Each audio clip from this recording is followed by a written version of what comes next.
Halo, selamat datang di video pembelajaran Human Center Design bersama saya, Arya Arazi, dosen Desain Komunikasi Visual Telkom University.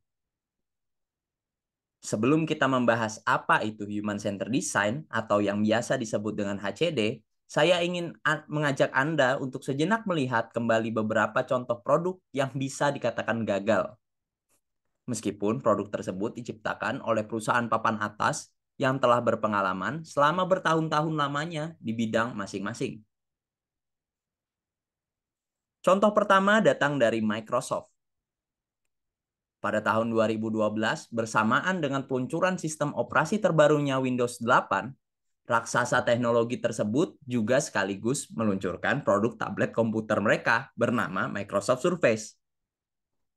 Produk yang diharapkan menjadi produk andalan mereka dan dirancang dengan menyertakan kelengkapan keyboard fisik tersebut malah membuatnya tidak memberikan pengalaman baru bagi pengguna dan nyaris tidak ada bedanya dengan menggunakan laptop dengan memori yang bahkan lebih lambat.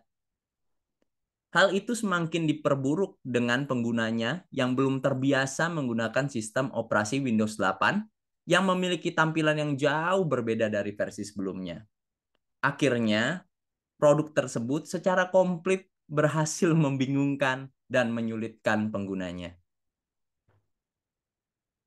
Hal serupa bisa kita lihat dari contoh berikutnya yang berasal dari Google. Siapa sih yang tidak mengenal Google? Pada tahun 2013, Google meluncurkan produk bernama Google Glass. Produk yang sekilas tampilannya terlihat sangat canggih dan terkesan sangat futuristik.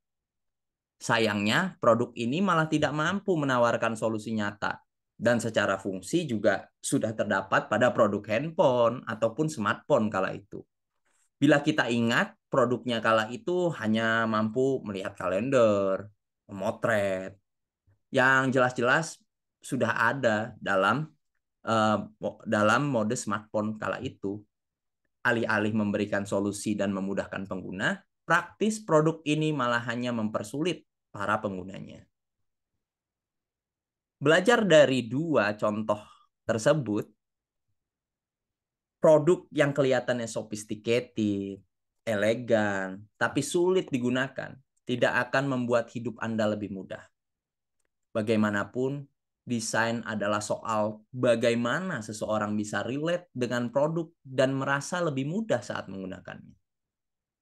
Desain yang baik dibuat dengan mempertimbangkan pengguna, mengutamakan faktor ease of use. Jadi membuat produk cantik saja tidaklah cukup. Sebenarnya desain yang baik dimulai dengan mempertimbangkan kebutuhan manusia itu sendiri dan merancang desain yang disesuaikan dengan kebutuhan setiap individu. Mengutip kata Steve Jobs, design it's not just what it looks like and feels like. Design is how it works. Bagaimana cara desain itu bekerja. Lantas, apa itu Human Centered Design atau yang biasa disebut dengan HCD? Dari namanya saja mungkin kita sudah mulai menebak-nebak nih. Human manusia, center, sentris atau di tengah-tengah, dan desain gitu ya. Mungkin desain yang human centris mungkin bisa dikatakan seperti itu. Tapi apa sih definisinya? HCD adalah pendekatan atau pemecahan masalah atau problem solving atas permasalahan manusia yang mempertimbangkan perspektif manusia sebagai user di seluruh fase proses mendesain yang dilakukan. Jelas, dipopulerkan oleh IDEO, dengan kata lain HCD adalah kerangka kerja atau framework yang mengembangkan solusi terhadap berbagai permasalahan dengan memasukkan perspektif manusia, garis bawahi lagi manusia, dalam seluruh proses pemecahan masalahnya.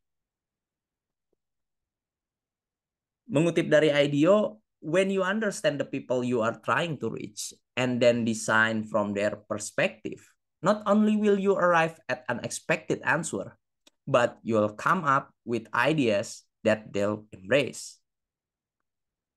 Ketika Anda berusaha memahami orang yang Anda tuju dan kemudian merancang sesuatu dari sudut pandang mereka, Anda tentu saja tidak hanya akan sampai pada sebuah jawaban yang tidak terduga, tapi juga sekaligus menemukan ide yang akan mereka terima.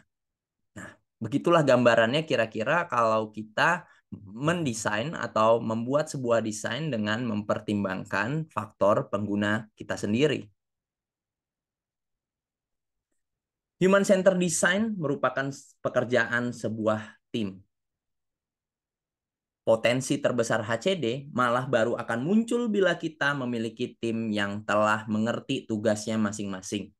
Sehingga HCD malah nggak efektif nih bila dilakukan hanya seorang diri. Dengan kata lain, HCD juga berarti sebuah proses, mindset, dan framework. Sebagai sebuah proses, HCD memastikan setiap langkah desain yang sedang kita kembangkan dapat membuat kehidupan user atau sang penerima desain menjadi lebih baik. Ingat ya, usernya siapa? Usernya adalah manusia. Ingat, user yang disebut di sini tentu saja manusia. Jadi harus mempertimbangkan ingin membuat kehidupan manusia lebih baik. Seperti itulah kira-kira. HCD juga berarti sebuah mindset atau pola pikir. HCD merupakan pola pikir yang meyakini bahwa rancangan atau solusi yang terbaik itu datangnya dari orang yang memang sedang mengalami permasalahan tersebut. Bukan dari perspektif hanya pengen membuat desain yang dari perspektif seorang desainernya. Justru harusnya berasal dari permasalahan yang dialami oleh seseorang. HCD juga berarti framework atau kerangka kerja. Sebagai sebuah kerangka kerja, HCD memberikan kejelasan kepada individu, desainer, ataupun sebuah organisasi untuk dapat berkolaborasi menemukan sebuah solusi, walau pada tahap awal outputnya belum jelas. Itulah yang diinginkan oleh HCD atau Human Centered Design.